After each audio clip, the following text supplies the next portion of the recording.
CGCP 2716 by Chestetica. White is actually quite a bit ahead in material. He has a queen and a pawn and a rook. Black only has 4 pawns, but black's 2 pawns on the C file and the D file are about to promote. And in fact, they may be impossible to stop. So what if white tries to stop the promotion with something like rook to h1? This seems rather intuitive, doesn't it? Something white would do, perhaps should do.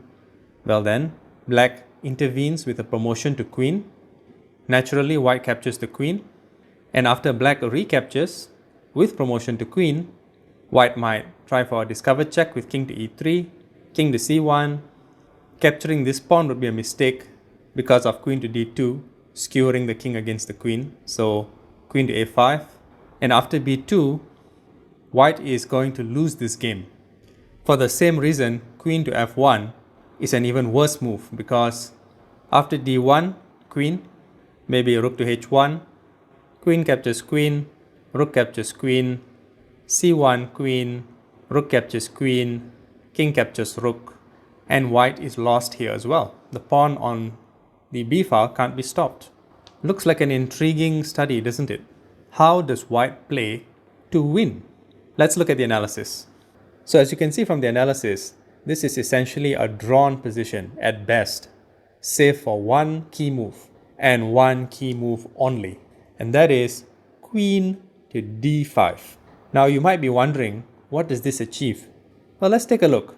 Let's say black does the obvious thing and promotes to a queen. White's move here, critically, is not to capture the queen as we saw before, but to capture this pawn with check. Let's say black tries for a draw with king to c1, rook to h2.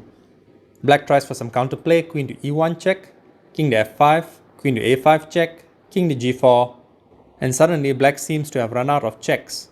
Maybe queen to c7, offering some support to the c pawn to avoid mate. White captures the pawn anyway, so the following exchange of pieces is forced, and now the position is simplified enough to see how white can force the win. Black has a lone king and he cannot stop the g pawn from promoting. Let's rewind. So it's interesting how in this position, even though white has got significantly more material than black, a queen and then some, the position is actually a draw or even a loss threat for white unless he makes the right move. So in chess, you can never really be sure about a position based on solely the material. It has to be taken in combination, the material with the position, and in some cases, the material is virtually irrelevant and only the position matters.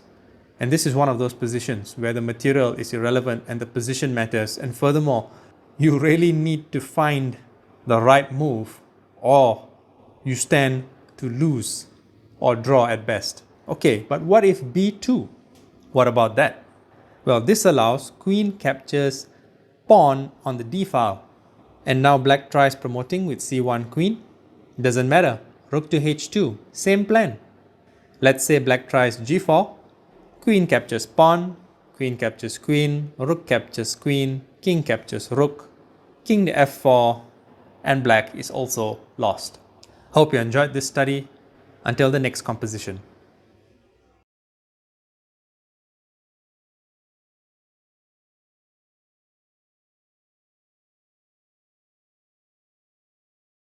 Chesthetica's Book of Chess Constructs, Volumes 1 through 5. Available on Amazon.